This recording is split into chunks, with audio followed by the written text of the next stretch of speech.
ನಮಸ್ಕಾರ, ನಾನು ಶರ್ಮಿತಾ ಶೆಟ್ಟಿ. ಸರ್ಕಾರದ ವಿರುದ್ಧ ಸರ್ಕಾರಿ ನೌಕರರು ಸಿಡಿದೆದ್ದಿದ್ದಾರೆ. ಸರ್ಕಾರದ ವಿರುದ್ಧವೇ ಸರ್ಕಾರಿ ನೌಕರರು ಪ್ರತಿಭಟನೆಗೆ ಇಳಿದಿದ್ದಾರೆ. ಇವತ್ತಿನಿಂದ ಸರ್ಕಾರಿ ನೌಕರರು ಅನಿರ್ದಿಷ್ಟಾವಧಿ ಮುಷ್ಕರವನ್ನ ನಡೆಸುತ್ತಾರೆ. ಅದಕ್ಕೆ ಕರೆಯನ್ನ ಕೊಟ್ಟಿದ್ದಾರೆ. 7ನೇ ವೇತನ ಆಯೋಗ ಜಾರಿಗೆ ಆಗ್ರಹಿಸಿ ಸರ್ಕಾರ ಬಜೆಟ್ನಲ್ಲೂ ಆ ಬಗ್ಗೆ ಪ್ರಸ್ತಾಪ ಮಾಡಲಿಲ್ಲ. ಇವರು ವೇಟ್ ಮಾಡ್ತಾ ಇದ್ರು ಸರ್ಕಾರಿ ನೌಕರರ ಸಂಘದವರು. ಮತ್ತೆ ಸರ್ಕಾರ ಅದಾದ್ಮೇಲೆ ಭರವಸೆಗಳನ್ನ ಕೊಟ್ಕೊಂಡೇ ಬಂತು. ಸಿಎಂ ಭರವಸೆಗಳನ್ನ ಕೊಟ್ಕೊಂಡೇ ಬಂದ್ರು. ಆದ್ರೆ ಆ ಭರವಸೆ ಈಡೇರದಂತ ಹಿನ್ನೆಲೆಯಲ್ಲಿ ಸಂಧಾನ ಸಭೆಗಳೆಲ್ಲ ನಡೆಯಿತು. ಸಿಎಂ ಜೊತೆಗೆ ನಿನ್ನೆ ತಡರಾತ್ರಿವರೆಗೂ ಕೂಡ 2 ಸುತ್ತಿನ ಮಾತುಕತೆ ನಡೆಯಿತು. ಆ ಮಾತುಕತೆ ವಿಫಲವಾಗಿದೆ. ಸಿಎಂ ಕೇಳಿದ ಸಮಯಕ್ಕೆ ಆಗಲ್ಲ ಅಂತ ಹೇಳಿ ಸರ್ಕಾರಿ ನೌಕರರು ಹೇಳಿದ್ದಾರೆ. 7ನೇ ವೇತನ ಆಯೋಗ ಜಾರಿಗೆ ಆಗ್ರಹಿಸಿ ಪ್ರತಿಭಟನೆಯನ್ನ ನಾವು ನಡೆಸ್ತೀವಿ. ಈ ಮುಷ್ಕರ ಅಂತೂ ವಾಪಸ್ ಪಡೆಯಲ್ಲ ಅಂತ ಹೇಳಿ ನಿನ್ನೆ ರಾತ್ರಿನೇ ಸ್ಪಷ್ಟವಾಗಿ ಹೇಳಿಬಿಟ್ಟಿದ್ದಾರೆ. ಹಳೆಯ ಪಿಂಚಣಿ ಪದ್ಧತಿಯೇ ಜಾರಿಯಲ್ಲಿ ಇರಬೇಕು, ಜಾರಿ ತರಬೇಕು ಅಂತ ಹೇಳಿ ಒತ್ತಾಯ ಮಾಡಿದ್ದಾರೆ. 6 ಲಕ್ಷ ಉದ್ಯೋಗಿಗಳು ಇವತ್ತಿನಿಂದ ಅನಿರ್ದಿಷ್ಟಾವಧಿ, ಎಲ್ಲಿ ತನಕ ಅಂತ ಹೇಳಕ್ಕಾಗಲ್ಲ ಅಂತ ಅವರು ಸ್ಪಷ್ಟವಾಗಿ ಹೇಳ್ಬಿಟ್ಟಿದ್ದಾರೆ. ಈಗ ಚೆಂಡೇನಿದೆ ಅದು ಸರ್ಕಾರದ ಅಂಗಳದಲ್ಲಿದೆ. ಸರ್ಕಾರ ಯಾವ ರೀತಿ ನಿರ್ಧಾರಕ್ಕೆ ಬರುತ್ತೆ ಅನ್ನೋದನ್ನ ನೋಡಬೇಕು. ಈಗ ಇವ್ರು ಕೇಳ್ತಿರುವಂತ ಬೇಡಿಕೆಗಳ ಪೈಕಿ ಸ್ಯಾಲರಿ ಹೈಕ್ ಕೂಡ ಇರೋದ್ರಿಂದ ಅದು ಸರ್ಕಾರದ ಬೊಕ್ಕಸಕ್ಕೆ ಒಂದು ಹೊರೆ ಆಗುತ್ತೆ ಅಂತಾನು ಹೇಳ್ತಾ ಇದ್ದಾರೆ. ಆದ್ರೆ ಈ ತರ ಸರ್ಕಾರಿ ನೌಕರರು ಮುಷ್ಕರವನ್ನ ಕೈಗೊಂಡಿರೋದ್ರಿಂದ 6 ಲಕ್ಷ ಉದ್ಯೋಗಿಗಳು ಮುಷ್ಕರಕ್ಕೆ ಈಗ ಮುಂದಾಗಿರೋದ್ರಿಂದ ಜನಸಾಮಾನ್ಯರಿಗೆ ಅಫ್ಕೋರ್ಸ್ ಇದರ ಬಿಸಿ ನೇರವಾಗಿ ತಟ್ಟುತ್ತೆ. ಕೆಲವು ತಿಂಗಳುಗಳಿಂದಾನೂ ಕೂಡ 7ನೇ ವೇತನ ಆಯೋಗ ಜಾರಿ ಹಾಗೇನೆ NPS ರದ್ದು ಮಾಡಬೇಕು ಅಂತ ಹೇಳಿ ಆಗ್ರಹವನ್ನ ಸರ್ಕಾರಿ ನೌಕರರು ಸರ್ಕಾರದ ಮುಂದೆ ಇಟ್ಟಿದ್ದು ಹೋರಾಟವನ್ನ ಮಾಡ್ತಲೇ ಇದ್ರು. ಆದ್ರೆ ಈಗ ಅದು ತೀವ್ರ ಸ್ವರೂಪವನ್ನ ಪಡ್ಕೊಂಡಿದೆ. ಈಗ ಸರ್ಕಾರ ಏನ್ ಹೇಳ್ತಿರೋದು, ವರದಿ ಕೈ ಸೇರ್ಲಿ, ವರದಿ ಕೈ ಸೇರಿದ ಮೇಲೆ ಯಾವ ರೀತಿ ಕ್ರಮಗಳನ್ನ ಕೈಗೊಳ್ಳಬೇಕು ಅಂತ ಹೇಳಿ ನಾವು ನಿರ್ಧಾರ ಮಾಡ್ತೀವಿ ಅಂತ ಹೇಳಿ. ನೌಕರರು ಹೇಳ್ತಿರೋದು ಮಧ್ಯಂತರ ಆದೇಶಗಳನ್ನ ಜಾರಿಗೊಳಿಸಿದ್ರೆ ತಕ್ಷಣಕ್ಕೆ ನಾವು ಈ ಪ್ರತಿಭಟನೆಯನ್ನ ಅಂದ್ರೆ ಅನಿರ್ದಿಷ್ಟಾವಧಿ ಮುಷ್ಕರವನ್ನ ವಾಪಸ್ ಪಡ್ಕೊಳ್ತೀವಿ ಅಂತ ಹೇಳ್ತಾ ಇದ್ದಾರೆ.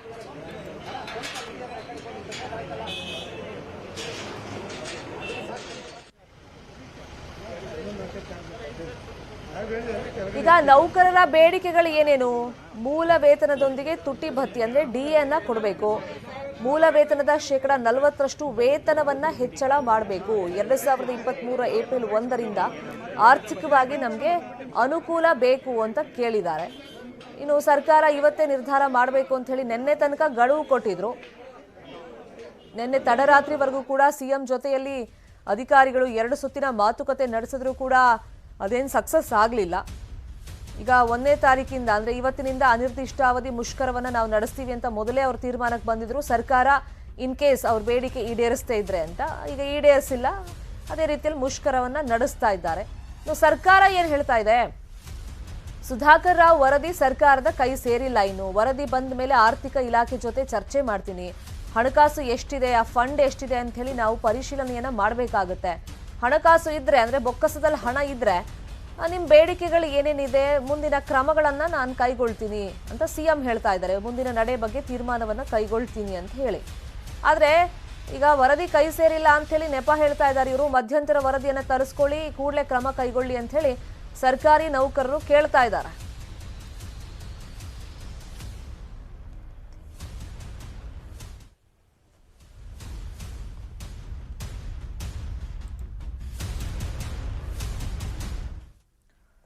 ಇನ್ನು ಸರ್ಕಾರದ ವಿರುದ್ಧ ನಮ್ಮ ಹೋರಾಟ ಮುಂದುವರಿಯುತ್ತೆ. ನಮ್ಮ ಪದಾಧಿಕಾರಿಗಳ ಜೊತೆ ನಾವು ಚರ್ಚೆಯನ್ನ ಮಾಡಿದೀವಿ. ಸರ್ಕಾರಿ ನೌಕರರ ಸಂಘದ ಅಧ್ಯಕ್ಷ ಷಡಕ್ಷರಿ ಅವರು ಈ ಹೇಳಿಕೆಯನ್ನ ಕೊಟ್ಟಿದ್ದಾರೆ.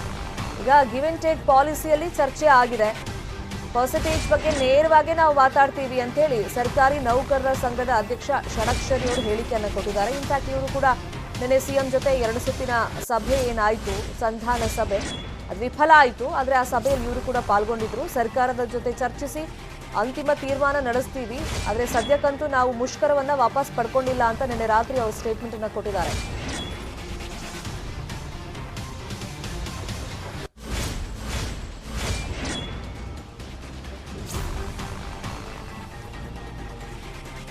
ಈಗ ಸರ್ಕಾರನೂ ಅಷ್ಟೇ ಗಿವ್ ಅಂಡ್ ಟೇಕ್ ಪಾಲಿಸಿಯಲ್ಲಿ ಚರ್ಚೆಯನ್ನ ಮಾಡಿರೋದು. ನಾವು ಅಷ್ಟೇ ನಮ್ಮ ಕೆಲವೊಂದು ಬೇಡಿಕೆಗಳು ಪಟ್ಟೇನಿತ್ತು ಅದನ್ನ ನಾವು 20 ವರ್ಷಗಳ ನಂತರ ಕೇಳ್ತಾ ಇರೋದು, ಪಟ್ಟು ಹಿಡಿದು ಕೂತಿರೋದು. ಇವಾಗ ಇಲ್ಲಿ ತನಕ ನಾವು ಸಮಸ್ಯೆ ಮಾಡಿಲ್ಲ ಯಾರಿಗೂ. ಆದರೆ ನಮಗೆ ಸಮಸ್ಯೆ ಆದಾಗ ಅದನ್ನ ಸರ್ಕಾರದ ಹತ್ರ ಹೇಳ್ಕೊಂಡಿದ್ದೀವಿ, ಅದನ್ನ ಈಡೇರಿಸುವಂತ ಕೆಲಸ ಸರ್ಕಾರ ಮಾಡಬೇಕಾಗಿತ್ತು. ಆದರೆ ಸರ್ಕಾರ ಆ ಬಗ್ಗೆ ಗಮನ ಹರಿಸದೇ ಇರುವಂತ ಹಿನ್ನೆಲೆಯಲ್ಲಿ ನಾವೀಗ ಅನಿವಾರ್ಯವಾಗಿ ಅನಿರ್ದಿಷ್ಟಾವಧಿ ಮುಷ್ಕರಕ್ಕೆ ಕರೆ ಕೊಡಲೇಬೇಕಾಗಿದೆ ಅಂತ ಹೇಳಿ ಸರ್ಕಾರಿ ನೌಕರರ ಸಂಘದ ಅಧ್ಯಕ್ಷ ಷಡಕ್ಷರಿ ಅವರು ಹೇಳಿದ್ದಾರೆ. ಅಧಿಕಾರಿಗಳ ಜೊತೆ ಮಾತ್ರ ಸಭೆಗಳು ಕಳೆದ 2 ದಿನಗಳಿಂದ ನಡೆದಿತ್ತು. ಸರ್ಕಾರದ ಮುಖ್ಯಸ್ಥರಾಗಿರುವಂತ ಸನ್ಮಾನ್ಯ ಮುಖ್ಯಮಂತ್ರಿಗಳ ಜೊತೆ ಸಭೆಗಳಾಗಿರಲಿಲ್ಲ, ಇದೇ ಮೊದಲ ಸಭೆ. ಹಾಗಾಗಿ ಸನ್ಮಾನ್ಯ ಮುಖ್ಯಮಂತ್ರಿಗಳು, ಅಧಿಕಾರಿಗಳು, ಸಚಿವರುಗಳು ಎಲ್ಲ ಕೂಡ ಕೂತ್ಕೊಂಡು ಒಂದಿಷ್ಟು ಚರ್ಚೆಗಳನ್ನು ಕೂಡ ಈ ಸಭೆಯಲ್ಲಿ ಆಗಿದೆ. ಏನು ನಮ್ಮ ಡಿಮ್ಯಾಂಡ್ಗಳೇನು 2 ಡಿಮ್ಯಾಂಡ್ಗಳಿತ್ತು, 2 ಡಿಮ್ಯಾಂಡ್ಗಳಿಗೆ ಸಂಬಂಧಪಟ್ಟಂತೆ ನಾವು ಕೂಡ ನಿಮ್ಮ ಜೊತೆ ಇದ್ದೇವೆ, ಸಕಾರಾತ್ಮಕವಾಗಿದ್ದೇವೆ, ನಮಗೆ ಕೂಡ ತಾವು ಸಹಕಾರವನ್ನು ಕೊಡಬೇಕು ಅನ್ನುವಂಥ ವಿನಂತಿಯನ್ನು ಸರ್ಕಾರ ಕೂಡ ಹೇಳಿದೆ. ನಾನು ಕೂಡ ಟೈಮ್ ತೆಗೆದುಕೊಂಡಿದ್ದೇನೆ. ನಮ್ಮ ಪದಾಧಿಕಾರಿಗಳೆಲ್ಲ 100 ಜನ ಅಲ್ಲಿ ಕೂಡ ಸಂಘದ ಹತ್ರ 1000 ಜನ ಕಾಯ್ತಾ ಇದ್ದಾರೆ. ಅವ್ರ ಜೊತೆಗೂ ಕೂಡ ನಿಮ್ಮ ವಿಚಾರಗಳನ್ನು ಚರ್ಚೆಗಳನ್ನು ಮಾಡಿ ಅಂತಿಮ ನಿರ್ಧಾರವನ್ನು ನಾವು ತಿಳಿಸ್ತೇವೆ ಅನ್ನುವಂಥದ್ದನ್ನು ಹೇಳಿದ್ದೇವೆ. ಕಂಟಿನ್ಯೂಸ್ ಇದು 8ನೇ ಮೀಟಿಂಗ್ ಆಗಿದೆ. ನಿನ್ನೆ ಇವತ್ತಿನ ಸಂಜೆವರೆಗೆ ಎಲ್ಲ ಮೀಟಿಂಗ್ಗಳಿಗೂ ನಾವು ಭಾಗವಹಿಸಿದ್ದೇವೆ. ಎಲ್ಲಿ ರಿಸಲ್ಟ್ ಬಂತ? ಯಾವುದೂ ರಿಸಲ್ಟ್ ಬರಲಿಲ್ಲ. ಈಗಲೂ ಕೂಡ ಚರ್ಚೆ ಆಗಿದೆ. ಅವರು ಕೂಡ ಬಹಳ ಸ್ಪಷ್ಟವಾಗಿ ಹೇಳಿದ್ದಾರೆ, ಸರ್ಕಾರ ನಿಮ್ಮ ವಿರುದ್ಧ ಇಲ್ಲ, ನಿಮ್ಮ ಪರವಾಗಿದ್ದೇವೆ, ನಿಮ್ಮ ಬೇಡಿಕೆ ಜೊತೆ ಇದ್ದೇವೆ, ಒಂದಿಷ್ಟು ಕಾಲಾವಕಾಶ ಬೇಕು ಅನ್ನುವಂಥದ್ದನ್ನ ಹೇಳ್ತಾ ಇದ್ದಾರೆ. ನಮ್ದು ಈಗಿರುವಂತ ಪ್ರೊಟೆಸ್ಟ್ ಆಸ್ ಇಟ್ ಈಸ್ ಇದೆ, ಅದರಲ್ಲೇನು ಇದಿಲ್ಲ. ಈಗ ಏನ್ ಚೇಂಜಸ್ ಇಲ್ಲ. ಈಗೇನು ಸಭೆನಲ್ಲಿ ಚರ್ಚೆ ಆಗಿ ಆ ನಿರ್ಣಯದಲ್ಲಿ ಸರ್ಕಾರಕ್ಕೆ ತಿಳಿಸಿ ಲೇಟ್ ನೈಟ್ ಅವರು ಒಪ್ಪೋದಾದ್ರೆ ಮುಂದಿನ ನಿಲುವನ್ನು ನಾವು ತಿಳಿಸ್ತೇವೆ ಅಧಿಕಾರಿಗಳ ಜೊತೆ. ಇನ್ನು ಸರ್ಕಾರಿ ನೌಕರರ ಜೊತೆ ಸಂಧಾನ ಒಂದು ಲೆವೆಲ್ ಬಂದಿದೆ. ಹಣಕಾಸಿನ ವಿಚಾರವನ್ನ ನೋಡಿಕೊಂಡು ತೀರ್ಮಾನವನ್ನ ಮಾಡ್ತೀವಿ ಅಂತ ಹೇಳಿ ಸರ್ಕಾರಿ ನೌಕರರ ಅಧ್ಯಕ್ಷರ ಜೊತೆ ಸಭೆ ಬಳಿಕ ಸಿಎಂ ಹೇಳಿಕೆಯನ್ನ ಕೊಟ್ಟಿದ್ದಾರೆ. ಅಂದ್ರೆ ನಿನ್ನೆ 2 ರೌಂಡ್ ಮೀಟಿಂಗ್ ಏನಾಯ್ತು ಸಿಎಂ ಜೊತೆಯಲ್ಲಿ ತಡರಾತ್ರಿವರೆಗೂ ಕೂಡ. ಈಗ ಸರ್ಕಾರಿ ನೌಕರರ ಸಂಘದವರು ಹೇಳ್ತಾ ಇರೋದು, ಫಸ್ಟ್ ಟೈಮ್ ನಾವು ಮಾತಾಡಿದ್ದು ಅಲ್ಲೇನು ಬಗೆಹರಿದಿಲ್ಲ, ನಾವು ಮುಷ್ಕರ ಅಂತೂ ಮಾಡೇ ಮಾಡ್ತೀವಿ ಅಂತ ಹೇಳ್ತಿದ್ದಾರೆ. ಸಿಎಂ ಹೇಳೋದು ಒಂದು ಲೆವೆಲ್ಗೆ ಬಂದಿದೆ ಈ ಸಂಧಾನ ಸಭೆ ಅಂತ. ಮೊದಲೇ ಹಂತದಲ್ಲಿ ನಮ್ಮ ಅಧಿಕಾರಿಗಳ ಜೊತೆಗೆ ಸುದೀರ್ಘವಾಗಿ ಚರ್ಚೆ ಮಾಡಿದ್ದೇವೆ ಮತ್ತು ನಾನು ಈಗಾಗಲೇ ಹೇಳ್ಕೊಂಡು ಬಂದಿದ್ದೇನೆ, ಸರ್ಕಾರಿ ನೌಕರರು ಅವರು ನಮ್ಮ ಸರ್ಕಾರದ ಒಂದು ಭಾಗ. ಮತ್ತು ವಿಧಾನಸಭೆಯಲ್ಲಿ ಕೂಡ ನಾನು ಹೇಳಿದ್ದೆ, ಆದಷ್ಟು ಬೇಗನೆ ಒಂದು ವರದಿಯನ್ನು ತರಿಸ್ಕೊಂಡು ನಾನು ಅದಕ್ಕೆ ಆದೇಶವನ್ನು ಮಾಡ್ತೇನೆ ಅಂತ ಫ್ಲೋರ್ ಆಫ್ ದ ಹೌಸ್ ಹೇಳಿದ್ದೆ. ಅದನ್ನೇ ಇವತ್ತು ಕೂಡ ನಾವು ಮಾಡಿದ್ದೇವೆ. ಮತ್ತು ಇರುವಂಥ ಪರಿಸ್ಥಿತಿ ಬಗ್ಗೆ ಅವರು ಮುಕ್ತವಾಗಿ ಮಾತಾಡಿದ್ದಾರೆ, ನಾವು ಮುಕ್ತವಾಗಿ ಮಾತಾಡಿದ್ದೇವೆ. ಕೆಲವು ವಿಚಾರಗಳಲ್ಲಿ ಹಣಕಾಸಿನ ಇದನ್ನೆಲ್ಲವನ್ನು ಕೂಡ ತಿಳ್ಕೊಂಡು ಮಾಡಬೇಕಾಗತ್ತೆ ಅನ್ನೋಂಥ ಮಾತನ್ನು ಕೂಡ ಹೇಳಿದ್ದೇನೆ. ಮತ್ತು ಅವರು ತಮ್ಮ ಅಹವಾಲನ್ನು ಹೇಳಿದ್ದಾರೆ. ಅವರು ಯಾವುದಾದ್ರೂ ಒಂದು ತೀರ್ಮಾನ ಬರೋಕ್ಕಿಂತ ಮುಂಚೆ ನಮ್ಮ ಕಮಿಟಿಗೆ ನಾವು ಕೇಳಬೇಕಾಗತ್ತೆ ಯಾವ ದಿಕ್ಕಿನಲ್ಲಿ ಮುಂದುವರಿಬೇಕು ಅಂತ. ಅದಕ್ಕೆ ನಾನು ಹೇಳಿದ್ದೇನೆ ಅವ್ರಿಗೆ, ನಿಮ್ಮ ಕಮಿಟಿಯಲ್ಲಿ ನಿಮ್ಮ ನಿರ್ಣಯಗಳನ್ನು ಹೇಳಿ, ಅದು ಹೇಳಿದ ಮೇಲೆ ನಮ್ಮ ಸರ್ಕಾರ ಆ ಪ್ರಕಾರ ಮುಂದೆ ನಿಮ್ಮ ನಿರ್ಣಯ ಆಧಾರದ ಮೇಲೆ ನಮ್ಮ ಹಣಕಾಸಿನ ಇವರು ಎಲ್ಲ ಮಾಡಿ ಏನು ಸೂಕ್ತವಾದ ನಿರ್ಧಾರ ತೆಗೆದುಕೊಳ್ಬೇಕು ನಾವು ಕೂಡಲೇ ತೆಗೆದುಕೊಳ್ತೀವಿ ಅನ್ನೋಂಥ ಮಾತನ್ನು ಕೂಡ ಹೇಳಿದ್ದೇನೆ. ನನಗೆ ವಿಶ್ವಾಸ ಇದೆ ಮಾತುಕತೆಯ ಹಿನ್ನೆಲೆಯಲ್ಲಿ ಇದು ಬಗೆಹರಿತದೆ ಅನ್ನುವಂಥದ್ದು ನನಗೆ ಸಂಪೂರ್ಣವಾಗಿ ವಿಶ್ವಾಸ ಇದೆ. ಇದೇ ವಿಚಾರವಾಗಿ ಇನ್ನಷ್ಟು ಮಾಹಿತಿಯನ್ನು ನೀಡೋದಕ್ಕೆ ನೇರ ಸಂಪರ್ಕದಲ್ಲಿ ಜಾಯಿನ್ ಆಗಿದ್ದಾರೆ ನಮ್ಮ ರಿಪೋರ್ಟರ್ ಮಂಜು ಆರ್ಯ. ಈಗ ಸರ್ಕಾರಿ ನೌಕರರ ಅನಿರ್ದಿಷ್ಟಾವಧಿ ಮುಷ್ಕರದ ಎಫೆಕ್ಟ್ ನೇರವಾಗಿ ಜನಸಾಮಾನ್ಯರಿಗೆ ಇವತ್ತಿಂದ ತಟ್ಟೋದ್ರಲ್ಲಿ 2 ಮಾತಿಲ್ಲ. ಇದ್ರ ಜೊತೆಯಲ್ಲಿ ಈಗ ನಿನ್ನೆ 2 ಸುತ್ತಿನ ಮಾತುಕತೆ ಏನಾಯ್ತು ಸಂಧಾನ ಸಭೆ ಅಂತ, ಅಲ್ಲೇನೋ ಗಿವ್ ಅಂಡ್ ಟೇಕ್ ಪಾಲಿಸಿ ಅಂತ ಹೇಳ್ತಿದ್ದಾರೆ, ಒಂದಿಷ್ಟು ಸೂತ್ರಗಳನ್ನ ಮುಂದಿಟ್ಟು ಚರ್ಚೆ ಮಾಡಿದ್ದಾರೆ ಅಂತ. ಅದು ಏನೇನು ಅಂತ ಗೊತ್ತಾಗಿದೆಯಾ?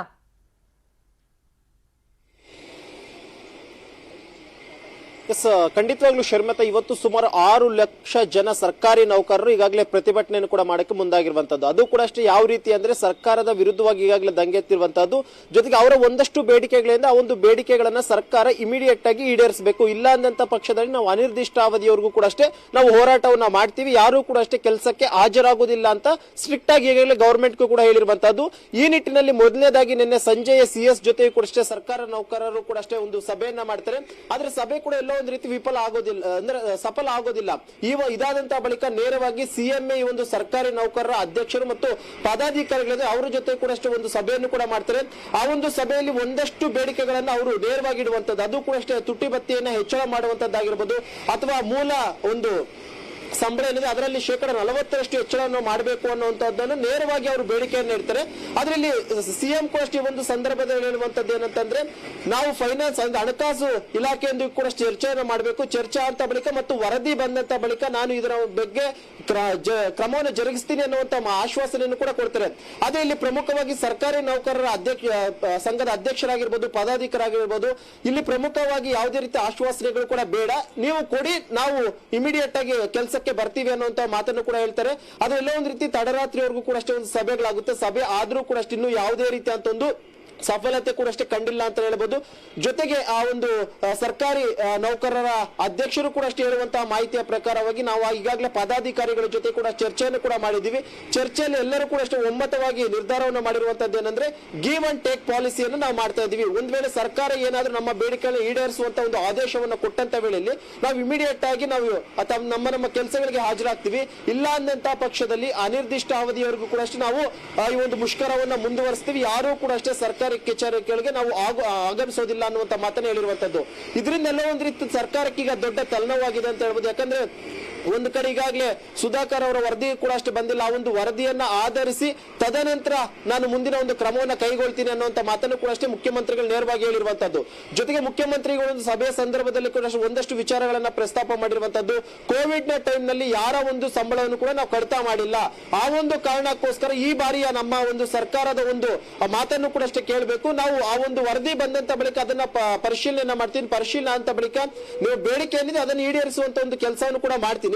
ಜೊತೆಗೆ ಹಣಕಾಸು ಇಲಾಖೆ ಅಧಿಕಾರಿಗಳ ಜೊತೆ ಕೂಡ ಚರ್ಚೆ ಮಾಡ್ತೀನಿ. ಎಷ್ಟು ಹಣ ಇನ್ನು ಸರ್ಕಾರದ ಬುಕ್ಸದಲ್ಲಿದೆ, ಎಷ್ಟು ಹಣನ ನಾನು ಕೊಡಬೇಕು ಏನು ಅನ್ನೋದ್ರ ಬಗ್ಗೆ ಕೂಡ ಚರ್ಚೆಯನ್ನ ಮಾಡ್ತೀನಿ ಅಂತ ಮುಖ್ಯಮಂತ್ರಿಗಳು ಕೂಡ ಹೇಳ್ತಾರೆ. ಆದ್ರೆ ಇದು ಯಾವುದಕ್ಕೂ ಕೂಡ ಅಷ್ಟೇ ಸರ್ಕಾರಿ ನೌಕರರು ಒಪ್ಪೋದಿಲ್ಲ. ಬದಲಾಗಿ ಅವರು ಪಟ್ಟಿಡಿದಿರುವಂತಹದ್ದು ತುಟಿ ಭತ್ಯೆಯನ್ನ ಹೆಚ್ಚಳವನ್ನ ಮಾಡಬೇಕು. ಜೊತೆಗೆ ಪ್ರಮುಖವಾಗಿ 40% ಹಣವನ್ನ ಏನು ಸಂಬಳದಲ್ಲಿ ಹೆಚ್ಚುವರಿಯಾಗಿ ಕೊಡಬೇಕು ಅನ್ನುವಂತ ಒಂದು ಬೇಡಿಕೆಯನ್ನು ಕೂಡ ಇಟ್ಟಿರುವಂತದ್ದು. ಆದ್ರೆ ಇವತ್ತು ಯಾವ ರೀತಿ ಅಂತ ನಿರ್ಧಾರವನ್ನ ಕೈಗೊಳ್ತಾರೆ ಅನ್ನೋದು ಕೂಡ ನೋಡ್ಬೇಕಂತ. ಈ ಕಡೆ ಸರ್ಕಾರಿ ನೌಕರರು ಕೂಡ ಅಷ್ಟೇ ಬಗ್ಗವಾಗಿಲ್ಲ ಮತ್ತು ಸರ್ಕಾರ ಕೂಡ ಅಷ್ಟೇ ಯಾವುದೇ ರೀತಿ ಅಂತ ಒಂದು ನಿರ್ಧಾರಕ್ಕೂ ಕೂಡ ಬರದೇ ಇರುವಂತ ಕಾರಣಕ್ಕೋಸ್ಕರ ಇವತ್ತು ಏನೆಲ್ಲ ರೀತಿಯಂತ ಬದಲಾವಣೆಗಳು ಮತ್ತು ಬೆಳವಣಿಗೆಗಳಾಗುತ್ತೆ ಅನ್ನೋದನ್ನು ಕೂಡ ನೋಡ್ಬೇಕಾಗಿರುತ್ತೆ. ಶರ್ಮಿತಾ, ಫೈನ್, ನೋಡೋಣ, ಫಾಲೋ ಅಪ್ ಮಾಡೋಣ. ಥ್ಯಾಂಕ್ ಯು ಸೋ ಮಚ್ ಮಂಜು ಆರ್ಯ ತಮ್ಮೆಲ್ಲ ಇನ್ಫಾರ್ಮೇಶನ್ಗೆ. ಇನ್ನು ಸರ್ಕಾರಿ ನೌಕರರ ಮುಷ್ಕರ ಹಿನ್ನೆಲೆಯಲ್ಲಿ ಸರ್ಕಾರಿ ಕಚೇರಿಗಳು ಬಂದ್ ಆಗ್ತಾ ಇದೆ. ಬಿಬಿಎಂಪಿ ಕಚೇರಿ ಇರ್ಬೋದು, ವಿಧಾನಸೌಧದ ಕಚೇರಿಗಳೆಲ್ಲ ಬಂದ್ ಆಗ್ತಾ ಇದೆ. ಇನ್ನು ಆಸ್ಪತ್ರೆಗಳಲ್ಲಿ OPD ಬಂದ್ ಆಗುತ್ತೆ. ಎಮರ್ಜೆನ್ಸಿ ಸರ್ವಿಸ್ ಅಷ್ಟೇ ನಿಮಗೆ ಹಾಸ್ಪಿಟಲ್ ಅಲ್ಲಿ ಇವತ್ತು ಲಭ್ಯವಿರೋದು. ಇನ್ನು ತಾಲೂಕು ಕಚೇರಿ, ಕಂದಾಯ ಇಲಾಖೆ ಕಚೇರಿ ಬಂದಿರುತ್ತೆ. ಸರ್ಕಾರಿ ನೌಕರರ ಪ್ರತಿಭಟನೆಗೆ ಸರ್ಕಾರಿ ಶಿಕ್ಷಕರು ಸಾಥನ್ನ ಕೊಟ್ಟಿರೋದ್ರಿಂದ ಇವತ್ತು ಸರ್ಕಾರಿ ಶಾಲಾ ಕಾಲೇಜ್ ತೆಗೆಯೋದು ಡೌಟ್. ಇನ್ನೊಂದು ಸ್ವಲ್ಪ ಹೊತ್ತಲ್ಲಿ ಅದಕ್ಕೆ ಕ್ಲಾರಿಟಿ ಸಿಗುತ್ತೆ. ಯಾಕಂದ್ರೆ ಈಗ ಸಿಕ್ಕಿರೋ ಇನ್ಫಾರ್ಮೇಶನ್ ಪ್ರಕಾರ ಇವತ್ತು ಸರ್ಕಾರಿ ಶಾಲಾ ಕಾಲೇಜ್ ತೆಗೆಯೋದು ಡೌಟೇ. ಅಲ್ಲಿಗೆ ವಿದ್ಯಾರ್ಥಿಗಳಿಗೆ ಅಫ್ಕೋರ್ಸ್ ಈಗ ಎಕ್ಸಾಮ್ ಟೈಮ್ ಹತ್ರ ಬರ್ತಾ ಇರೋದ್ರಿಂದ ಒಂದಿಷ್ಟು ಗೊಂದಲಗಳು ಇದರಿಂದ ಸಹಜವಾಗಿ ಮೂಡುತ್ತೆ. ಇವರು ಅನಿರ್ದಿಷ್ಟಾವಧಿ ಮುಷ್ಕರ ಅಂತ ಹೇಳ್ತಾ ಇದ್ದಾರೆ. ಇದು ಎಷ್ಟು ದಿನ ಸಾಗುತ್ತೋ ಗೊತ್ತಿಲ್ಲ. ಅದರೊಳಗೆ ಸರ್ಕಾರ ಒಂದು ನಿರ್ಧಾರಕ್ಕೆ ಬಂದರೆ ಅವರು ತಮ್ಮ ಮುಷ್ಕರವನ್ನು ಹಿಂಪಡಿತಾರೆ, ತಮ್ಮ ಕೆಲಸಕ್ಕೆ ಕಚೇರಿಗಳಿಗೆ ಹಾಜರಾಗ್ತಾರೆ. ಅದರಂತೆ ಶಾಲಾ ಕಾಲೇಜ್ಗಳಿಗೆ ಸರ್ಕಾರಿ ಶಿಕ್ಷಕರು ಹಾಜರಾಗ್ತಾರೆ. ಬಟ್ ಇವತ್ತು ನಾವು ನೋಡಬೇಕಾಗುತ್ತೆ 6 ಲಕ್ಷ ಜನ ಸರ್ಕಾರಿ ನೌಕರರು ಈ ಥರ ಅನಿರ್ದಿಷ್ಟಾವಧಿ ಮುಷ್ಕರಕ್ಕೆ ಇಳಿದಿರೋದ್ರಿಂದ ಅದರ ಎಫೆಕ್ಟ್ ಹೆಂಗೆ ಸಾರ್ವಜನಿಕರಿಗೆ ತಟ್ಟುತ್ತೆ ಅಂದರೆ, ಇಷ್ಟು ದಿನ ಏನಾದರೂ ರಜೆಗಳು ಬಂದರೆ ಸರ್ಕಾರಿ ರಜೆಗಳು ಸರ್ಕಾರಿ ನೌಕರರಿಗೆ ಸರ್ಕಾರಿ ರಜೆಗಳು ಅಂತಿದ್ರಿ ಅಂತ ಹೇಳ್ತಾ ಇದ್ವಿ. ಆದರೆ ಇವತ್ತಿಂದ ನಾವು ನೋಡೋದಾದರೆ ಸಾರ್ವಜನಿಕರಿಗೆ ಅಂದರೆ ಜನಸಾಮಾನ್ಯರಿಗೆ ಸರ್ಕಾರಿ ರಜೆ ಥರ ಆಗಿ ಹೋಗ್ಬಿಡುತ್ತೆ. ತುಂಬ ಕೆಲಸಗಳು ಪೆಂಡಿಂಗ್ ಉಳಿತಾ ಹೋಗುತ್ತೆ. ಈ ಥರ ಅನಿರ್ದಿಷ್ಟಾವಧಿ ಮುಷ್ಕರಕ್ಕೆ ಸರ್ಕಾರಿ ನೌಕರರು ಕರೆಯನ್ನು ಕೊಟ್ಟಿರೋದ್ರಿಂದ.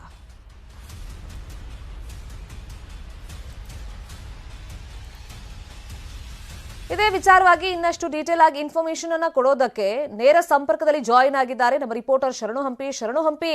6 ಲಕ್ಷ ಜನ ಸರ್ಕಾರಿ ನೌಕರರು ಇವತ್ತು ಅನಿರ್ದಿಷ್ಟಾವಧಿ ಮುಷ್ಕರಕ್ಕೆ ಕರೆಯನ್ನ ಕೊಟ್ಟಿರೋದ್ರಿಂದ ಅದರ ಎಫೆಕ್ಟ್ ಅಫ್ಕೋರ್ಸ್ ಜನಸಾಮಾನ್ಯರಿಗೆ ತಟ್ಟೋದು, ಸಾಮಾನ್ಯ ಜನರಿಗೆ ತಟ್ಟೋದು. ಅಂದ್ರೆ ಏನೇನು ಅವೈಲಬಲ್ ಇರುತ್ತೆ ಇವತ್ತು, ಏನೆಲ್ಲ ಅವೈಲಬಿಲಿಟಿ ಇರೋದಿಲ್ಲ, ಜನಸಾಮಾನ್ಯರಿಗೆ ಇನ್ ಡೀಟೇಲ್ ಆಗಿ ಸಿಂಪಲ್ ಆಗಿ ಎಕ್ಸ್ಪ್ಲೈನ್ ಮಾಡ್ಕೊಂಡು ಹೋಗೋದಾದ್ರೆ ಶರಣು ಹಂಪಿ.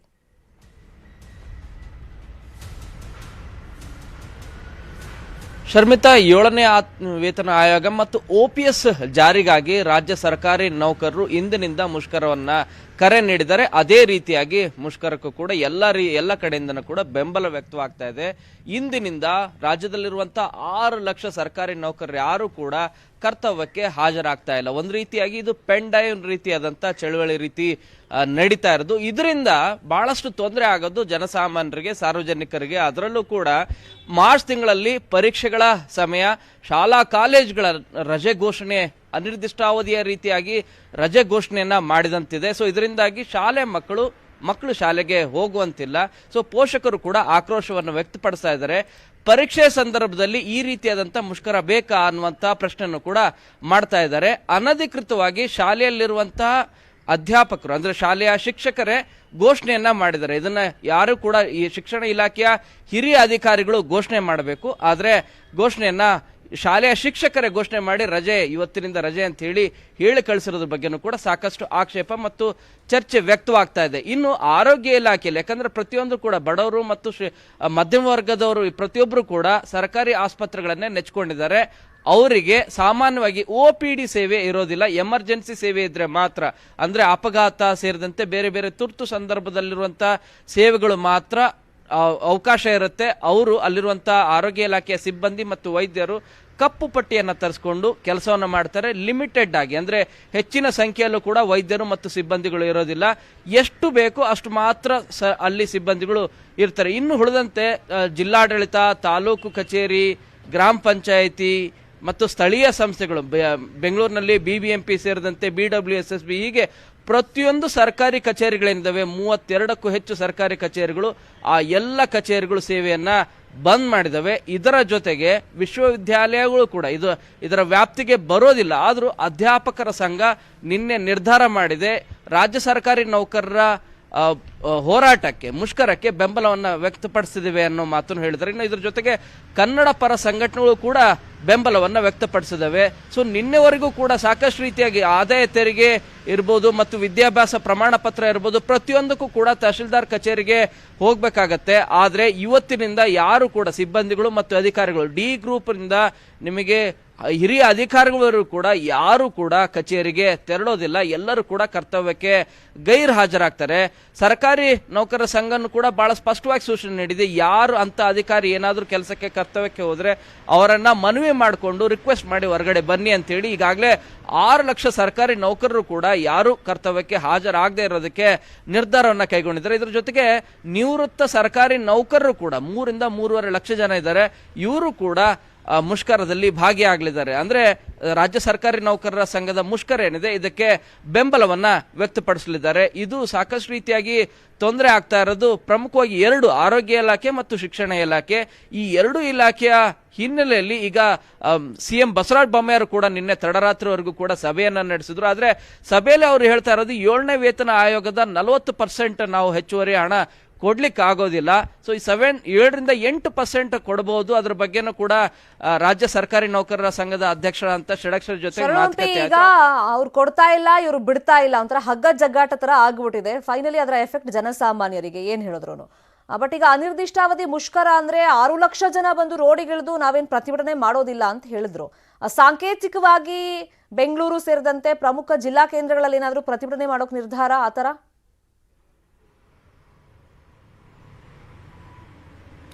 ಖಂಡಿತ ಶರ್ಮಿತ್, ಯಾಕಂದ್ರೆ 6 ಲಕ್ಷ ಸರ್ಕಾರಿ ನೌಕರರಿಂದ ಯಾರು ಕೂಡ ರಸ್ತೆಗಿಳಿದು ಹೋರಾಟ ಮಾಡೋದಿಲ್ಲ. CM ಸೇರಿದಂತೆ ಹಿರಿಯ ಸಚಿವರು ಏನಿದ್ದಾರೆ ಇವರ ವಿರುದ್ಧನೂ ಕೂಡ ಘೋಷಣೆಯನ್ನು ಕೂಗುದಿಲ್ಲ. ಪೆನ್ ಡೌನ್ ರೀತಿಯಾದಂತಹ ಚಳವಳಿ ಇದು. ಸಾಂಕೇತಿಕವಾಗಿ ಈಗ BBMP ಕಚೇರಿ ಇದೆ. BBMP ಕಚೇರಿಯಲ್ಲಿ 17,000ಕ್ಕೂ ಹೆಚ್ಚು ಜನ ಸರ್ಕಾರಿ ನೌಕರರಿದ್ದಾರೆ. ಇದರಲ್ಲಿ ಕೆಲವೊಂದಷ್ಟು ಜನ ಮಾತ್ರ ಸಾಂಕೇತಿಕವಾಗಿ ಪ್ರತಿಭಟನೆಯಲ್ಲಿ ಭಾಗವಹಿಸ್ತಾರೆ. ಸೊ ಈಗಾಗಲೇ ಆ ಸಿದ್ಧತೆಗಳೆಲ್ಲವನ್ನೂ ಕೂಡ ಮಾಡ್ಕೊಂಡಿದ್ದಾರೆ. BBMP ಕಚೇರಿ ಆವರಣದಲ್ಲಿ ಎಲ್ಲರೂ ಕೂಡ ಡಿ ಗ್ರೂಪ್ ನೌಕರರಿಂದ ಮತ್ತು ಹಿರಿಯ ಅಧಿಕಾರಿಗಳವರೆಗೂ ಸಾಂಕೇತಿಕವಾಗಿ 200ಕ್ಕೂ ಹೆಚ್ಚು ಜನ ಸಿಬ್ಬಂದಿಗಳೆಲ್ಲರೂ ಕೂಡ ಭಾಗವಹಿಸ್ತಾರೆ. ಅವರು ಅಲ್ಲೇ ಇರ್ತಾರೆ, ಯಾರು ಕೂಡ ಕರ್ತವ್ಯಕ್ಕೆ ಹಾಜರಾಗೋದಿಲ್ಲ. ಅದೇ ರೀತಿಯಾಗಿ ಬೆಂಗಳೂರು ನಗರ ಜಿಲ್ಲಾಧಿಕಾರಿ ಕಚೇರಿ ಮುಂಭಾಗದಲ್ಲೂ ಕೂಡ ಕೆಲವೊಂದಷ್ಟು ಅಧಿಕಾರಿಗಳು ಮತ್ತು ಸಿಬ್ಬಂದಿಗಳು ಕೂಡ ಮುಷ್ಕರದಲ್ಲಿ ಭಾಗಿಯಾಗ್ತಾರೆ, ಯಾರು ಕೂಡ ಕರ್ತವ್ಯಕ್ಕೆ ಹಾಜರಾಗೋದಿಲ್ಲ. ಇದೇ ರೀತಿಯಾಗಿ ಪ್ರಮುಖವಾದಂತಹ ಕಚೇರಿಗಳಿಂದವೆ. ಕಚೇರಿಗಳಲ್ಲಿ ಪದಾಧಿಕಾರಿಗಳು, ರಾಜ್ಯ ಸರ್ಕಾರಿ ನೌಕರರ ಸಂಘದ ಪದಾಧಿಕಾರಿಗಳು ಮತ್ತು ಮುಖಂಡರೇನಿದ್ದಾರೆ ಅವರು ಅಲ್ಲಿ ಭಾಗಿಯಾಗಿರ್ತಾರೆ. ಪ್ರತಿಭಟನೆಯನ್ನ ಮಾಡ್ತಾರೆ ಅನ್ನೋ ವಿಷಯ ಗೊತ್ತಾಯ್ತು ಶರಣ್. ಮತ್ತೊಂದು ಮೇಜರ್ ವಿಷಯ ಅಂತಂದ್ರೆ ಕಾನೂನು ಸುವ್ಯವಸ್ಥೆ ಕಾಪಾಡುವಂತ ಪೊಲೀಸ್ ಡಿಪಾರ್ಟ್ಮೆಂಟ್ ಅವರೇನಾದ್ರೂ ನೇರವಾಗಿ ಇದರಲ್ಲಿ ಮುಷ್ಕರದಲ್ಲಿ ಪಾಲ್ಗೊಳ್ತಾ ಇದ್ದಾರಾ, ಅಥವಾ ನಮ್ಮ ನೈತಿಕ ಬೆಂಬಲ ನಿಮ್ಗಿರುತ್ತೆ, ನಾವು ಕಪ್ಪು ಪಟ್ಟಿ ಧರಿಸಿ ಠಾಣೆಗಳಲ್ಲಿ ಕರ್ತವ್ಯಕ್ಕೆ ಹಾಜರಾಗ್ತೀವಿ ಅಂತ ಏನಾದ್ರೂ ಅವ್ರೇನಾದ್ರು ಸಪೋರ್ಟ್ ಕೊಡ್ತಾ ಇದ್ದಾರಾ?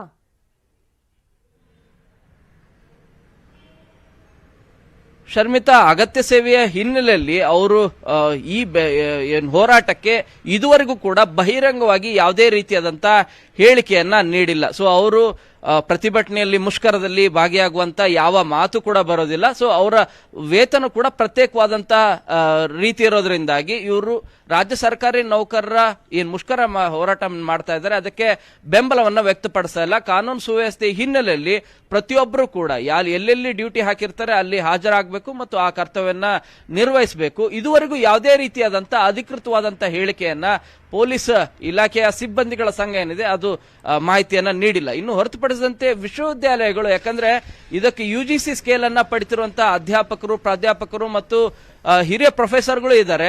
ಆದ್ರೆ ಸಿಬ್ಬಂದಿಗಳು ಮಾತ್ರ ಪಡೆಯೋದು ವೇತನವನ್ನ, ರಾಜ್ಯ ಸರ್ಕಾರಿ ನೌಕರರ ವೇತನವನ್ನ. ಸೊ ಇವರು ಕೂಡ ಸಪೋರ್ಟ್ ಮಾಡ್ತಾ ಇದ್ದಾರೆ ಇವತ್ತಿನ ಮುಷ್ಕರಕ್ಕೆ. ಇವರು ಕೂಡ ಭಾಗಿಯಾಗೋದಿಲ್ಲ ಅನ್ನೋ ಮಾತನ್ನು ಕೂಡ ಹೇಳಿದರೆ, ಬೆಂಬಲವನ್ನು ವ್ಯಕ್ತಪಡಿಸಿದ್ದೇವೆ ಅಂತ ಹೇಳಿ ಅಧ್ಯಾಪಕರ ಸಂಘನೂ ಕೂಡ ಪತ್ರವನ್ನ ಬರೆದಿದೆ. ಇದರಿಂದಾಗಿ ಬೇರೆ ಬೇರೆ ಸಂಘಟನೆಗಳು, ಅದರಲ್ಲೂ ಕೂಡ ವಿಶ್ವವಿದ್ಯಾಲಯ ಮತ್ತು ಕನ್ನಡ ಪರ ಸಂಘಟನೆಗಳು ಕೂಡ ನಿಜವಾಗ್ಲೂ ನೈತಿಕವಾಗಿ ತಾವು ಕೇಳ್ತಿರುವಂತ ಬೇಡಿಕೆ ನಿಜವಾಗ್ಲೂ ಕೂಡ ಸರಿಯಾಗಿದ್ರೆ ಅದಕ್ಕೆ ನಾವು ಬೆಂಬಲವನ್ನು ವ್ಯಕ್ತಪಡಿಸುವೆ ಅಂತ ಹೇಳಿ ಕೆಲ ಕನ್ನಡ ಪರ ಸಂಘಟನೆಗಳು ಕೂಡ ವ್ಯಕ್ತಪಡಿಸಿದವೆ. ಆದ್ರೆ ಜನಸಾಮಾನ್ಯರಿಗೆ ನಿಜವಾಗ್ಲೂ ಕೂಡ ಆರೋಗ್ಯ, ಯಾಕಂದ್ರೆ ಬಡವರು ಯಾವುದಕ್ಕೂ ಕೂಡ ಸರ್ಕಾರಿ ಆಸ್ಪತ್ರೆಗಳನ್ನೇ ನೆಚ್ಕೊಂಡಿರ್ತಾರೆ, ಅವರಿಗೆ ಇದು ನಿಜವಾಗ್ಲೂ ಕೂಡ ದೊಡ್ಡ ತೊಂದರೆ ಆಗತ್ತೆ. ಈ ರೀತಿ ಹಗ್ಗ ಜಗ್ಗಾಟ ಸರ್ಕಾರಿ ಇಲಾಖೆಯಲ್ಲಿರುವಂತಹ ಸಿಬ್ಬಂದಿಗಳ ಇನ್ನು ಸಂಘದ ಜೊತೆಗೆ ಸರ್ಕಾರ, ಅದರಲ್ಲೂ ಕೂಡ CM ಬಸವರಾಜ ಬೊಮ್ಮಾಯಿ ಹಗ್ಗ ಜಗ್ಗಾಟ ಜಾಸ್ತಿ ಮಾಡಬಾರ್ದು. ಸಾಧ್ಯ ಆದಷ್ಟು ಬೇಗ ಇವತ್ತೇ ಇವರ ಬೇಡಿಕೆಗಳಿದ್ದಾವೆ, ಬೇಡಿಕೆಗಳಲ್ಲಿ ಎಷ್ಟು ಸಾಧ್ಯನೋ ಈಡೇರಿಸಿ ಜನಸಾಮಾನ್ಯರಿಗೆ ಅನುಕೂಲ ಆಗೋ ರೀತಿ, ಪ್ರತಿದಿನ ಹೇಗೆ ನಡೀತಾ ಇತ್ತು ಆ ರೀತಿ ಅನುಕೂಲ ಆಗೋ ರೀತಿಯಾಗಿ ನಡ್ಕೊಳ್ಬೇಕು ಅನ್ನೋದು ಜನಸಾಮಾನ್ಯರು, ಅದರಲ್ಲೂ ಕೂಡ ಪೋಷಕರು ಮತ್ತು ವಿದ್ಯಾರ್ಥಿಗಳ ಆಗ್ರಹ ಆಗಿದೆ. Sharmita, thank you Sharan Hampi. ಈ ಕ್ಷಣದ ಅಪ್ಡೇಟ್ಸ್ಗೆ ವೆಲ್ಕಮ್ ಬ್ಯಾಕ್. ಸರ್ಕಾರದ ವಿರುದ್ಧ ಸಮರವನ್ನ ಸಾರಿದ್ದಾರೆ ಸರ್ಕಾರಿ ನೌಕರರು. ಇವತ್ತು ರಾಜ್ಯದ ಬಹುತೇಕ ಸರ್ಕಾರಿ ಕಚೇರಿಗಳು ಬಂದಿರುತ್ತೆ. ಜನರೇ ಗಮನಿಸಿ ಇದ್ರ ಬಗ್ಗೆ. ಸರ್ಕಾರಿ ಕಚೇರಿಗಳಿಗೆ ಹೋದ್ರೆ ನಿಮ್ಮ ಕೆಲಸ ಕಾರ್ಯಗಳು ಇವತ್ತು ನಡೆಯೋದಿಲ್ಲ. ಶಾಲಾ ಕಾಲೇಜ್ಗಳಲ್ಲಿ ಇವತ್ತು ನೋಡಬೇಕಾಗುತ್ತೆ, 9 ಗಂಟೆ ನಂತರ ಅದ್ರ ಬಗ್ಗೆ ಅಪ್ಡೇಟ್ ಸಿಗುತ್ತೆ. ತುಂಬ ಸರ್ಕಾರಿ ಶಾಲಾ ಕಾಲೇಜ್ಗಳಲ್ಲಿ ಇವತ್ತಿಂದ ಓಪನ್ ಇರಲ್ಲ ಅಂತ ಹೇಳ್ಬಿಟ್ಟಿದ್ದಾರೆ. ಒಂದು ಕಡೆ ವಾಹನ ನೋಂದಣಿ, ಆಸ್ತಿ ನೋಂದಣಿ, ವಾಹನದ ಲೈಸೆನ್ಸ್, ಹೀಗೆ ಯಾವ ಕೆಲಸನೂ ಆಗೋದಿಲ್ಲ. ಜಿಲ್ಲಾ ಮಟ್ಟದಲ್ಲಿ ಮುಷ್ಕರದ ಬಿಸಿ ಯಾವ ತರ ತಟ್ಟಬಹುದು, ಇದ್ರ ಬಗ್ಗೆ ಇನ್ ಡೀಟೇಲ್ ಆಗಿ ಇನ್ಫಾರ್ಮೇಶನ್ ಕೊಡೋದಕ್ಕೆ ಬೆಳಗಾವಿಯಿಂದ ಚಂದ್ರಕಾಂತ್ ಸುಗಂಧಿ, ಶಿವಮೊಗ್ಗದಿಂದ ವಿನಯ್ ನೇರ ಸಂಪರ್ಕದಲ್ಲಿ ಜಾಯಿನ್ ಆಗಿದ್ದಾರೆ. ಚಂದ್ರಕಾಂತ್ ಸುಗಂಧಿ, ಜಿಲ್ಲಾ ಮಟ್ಟದಲ್ಲಿ ತುಂಬಾ ಕೆಲಸಗಳು ಪೆಂಡಿಂಗ್ ಉಳಿತಾ ಹೋಗುತ್ತೆ ಅನಿರ್ದಿಷ್ಟಾವಧಿ ಮುಷ್ಕರದಿಂದಾಗಿ. ಹಾಗಾಗಿ ಜನಸಾಮಾನ್ಯರಿಗೆ ಇದರ ಎಫೆಕ್ಟ್ ಯಾವ ತರ ತಟ್ಟುತ್ತೆ, ಎಸ್ಪೆಷಲಿ ಜನಸಾಮಾನ್ಯರು ಏನ್ ಹೇಳ್ತಿದ್ದಾರೆ ಈ ಮುಷ್ಕರದ ಬಗ್ಗೆ?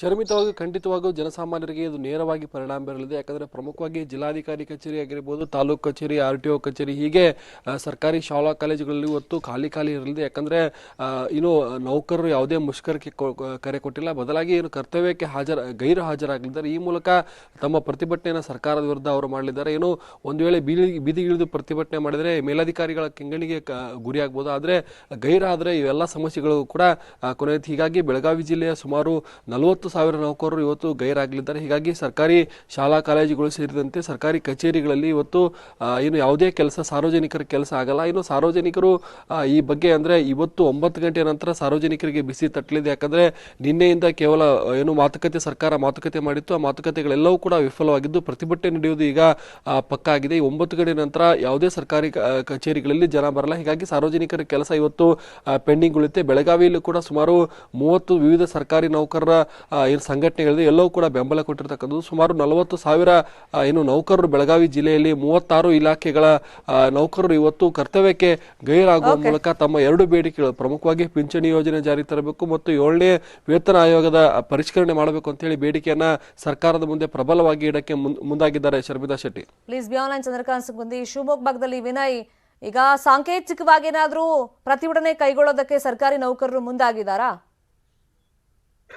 ಶರ್ಮಿತಾ, ಶಿವಮೊಗ್ಗದಲ್ಲಿ ಯಾವುದೇ ಸರ್ಕಾರಿ ಕಚೇರಿಗಳು ಇಂದು ವರ್ಕ್ ಆಗಲ್ಲ ಅಂತಾನೆ ಹೇಳ್ಬೋದು. ಯಾಕೆಂದ್ರೆ ಸರ್ಕಾರಿ ನೌಕರರ ಪ್ರತಿಭಟನೆ ಬಿಸಿ ಶಿವಮೊಗ್ಗದಲ್ಲಿ ಅತಿ ಹೆಚ್ಚು ಕಾಣ್ತಾ ಇದೆ. ಯಾಕಂದ್ರೆ ಶಿವಮೊಗ್ಗದಿಂದಲೇ ಇದು ಏನು ಈಗ ಈ ಪ್ರತಿಭಟನೆ ಆರಂಭ ಆಗಿದೆ ಅಂತಾನೆ ಹೇಳ್ಬೋದು. ಈಗ ಏನು ಎಸೆನ್ಷಿಯಲ್ ಸರ್ವಿಸ್ ಆದಂತಹ ಆರೋಗ್ಯ ಅಂದ್ರೆ ತುರ್ತು ಸೇವೆಗಳು ಮಾತ್ರ, ಅದರಲ್ಲೂ ಕೂಡ ಆಸ್ಪತ್ರೆಯಲ್ಲಿ OPD ಇರೋದಿಲ್ಲ, ಜೊತೆಗೆ ಏನು ತುರ್ತು ಚಿಕಿತ್ಸೆ ಮಾತ್ರ ವರ್ಕ್ ಆಗ್ತಾ ಇರುತ್ತೆ. ಅದ್ರ ಜೊತೆಗೆ ಆಂಬುಲೆನ್ಸ್ ವರ್ಕ್ ಆಗುತ್ತೆ. ಇನ್ನುಳಿದಂತೆ ಜಲಮಂಡಳಿ ಹಾಗೂ ಮೆಸ್ಕಾಂನ ಸಿಬ್ಬಂದಿಗಳು ಮಾತ್ರ ಇಲ್ಲಿ ಹಾಜರಾಗ್ತಾ ಇದ್ದಾರೆ. ಇನ್ನು ಯಾವುದೇ ರೀತಿಯ ಸಿಬ್ಬಂದಿಗಳು ಹಾಜರಾಗ್ತಾ ಇಲ್ಲ. ಇದರಿಂದಾಗಿ ಇಲ್ಲಿರುವಂತಹ ಸ್ಥಳೀಯರಿಗೂ ಕೂಡ ಒಂದು ರೀತಿಯಲ್ಲಿ ಸಂಕಷ್ಟಕ್ಕೆ ಈಡು ಮಾಡಿದಂತಾಗಿದೆ. ಯಾಕಂದ್ರೆ ಕೆಲವೊಂದು ಡೆಡ್ ಲೈನ್ ಗಳನ್ನ ಏನು ಇರುವಂತಹ ವರ್ಕ್ ಗಳಿರ್ತವೆ, ಆ ವರ್ಕ್ ಗಳನ್ನ ಮುಗಿಸದೇ ಇದ್ರೆ ಅದರಿಂದ ಎಫೆಕ್ಟ್ ಆಗುವ, ಸಾರ್ವಜನಿಕರಿಗೆ ತೊಂದರೆ ಆಗಿರುವಂತಹ ಏನು ಸಂದರ್ಭಗಳಿರ್ತವೆ. ಅದಕ್ಕೂ ಕೂಡ ಯಾವುದೇ ರೀತಿಯ ಅಧಿಕಾರಿಗಳಿರಲ್ಲ. ಆದ್ರೆ ಏನು ಗುತ್ತಿಗೆ ನೌಕರರು ಮಾತ್ರ ಈ ಏನು ಸರ್ಕಾರಿ ಕಚೇರಿಗಳಿರ್ತಾರೆ, ಆದ್ರೆ ಯಾವುದೇ ರೀತಿಯ ವರ್ಕ್ ಗಳು ನಡೆಯೋದಿಲ್ಲ. ಯಾಕಂದ್ರೆ ಗುತ್ತಿಗೆ ನೌಕರರಿಂದ ಯಾವುದೇ ರೀತಿಯ ವರ್ಕ್ ಗಳಾಗಲ್ಲ. ಅವರು ಓನ್ಲಿ ಹೆಲ್ಪ್ ಮಾಡ್ತಾ ಇರ್ತಾರೆ. ಇದರಿಂದ ಯಾವುದೇ ರೀತಿಯ ವರ್ಕ್ ಆಗಲ್ಲ. ಆದ್ರೆ ಏನು ಸರ್ಕಾರಿ ನೌಕರರು ಯಾವುದೇ ರೀತಿಯ ಬೀದಿಗಿಳಿದು ಪ್ರತಿಭಟನೆ ಮಾಡುವ ಲಕ್ಷಣ ಯಾವ್ದು ಕಾಣಿಸ್ತಾ ಇಲ್ಲ. ಯಾಕಂದ್ರೆ ಇವರು ಸಾಮೂಹಿಕವಾಗಿ ಏನು ರಜೆಯನ್ನ ಘೋಷಣೆ ಮಾಡ್ಕೊಂಡು ರಜೆಯನ್ನ ಅಂದ್ರೆ ಹಾಕೊಂಡು ಅವರು ಗೈರಾಗ್ತಾ ಇದಾರೆ ಹೊರತು ಯಾವುದೇ ರೀತಿಯ ಪ್ರತಿಭಟನೆಗೆ ಇಳಿಯುವ ಲಕ್ಷಣ ಕಾಣಿಸ್ತಾ ಇಲ್ಲ. Fine, thank you Vinay, thank you Chandrakant Sugandhi ತಮ್ಮೆಲ್ಲ ಇನ್ಫಾರ್ಮೇಶನ್ಗೆ. ಇವಿಷ್ಟು ಸದ್ಯದ ನ್ಯೂಸ್ ಅಪ್ಡೇಟ್ಸ್ ನೋಡ್ತಾರೆ ನ್ಯೂಸ್ 18 ಜಾಲ ನಮ್ಮದು, ಬಲ ನಿಮ್ಮದು.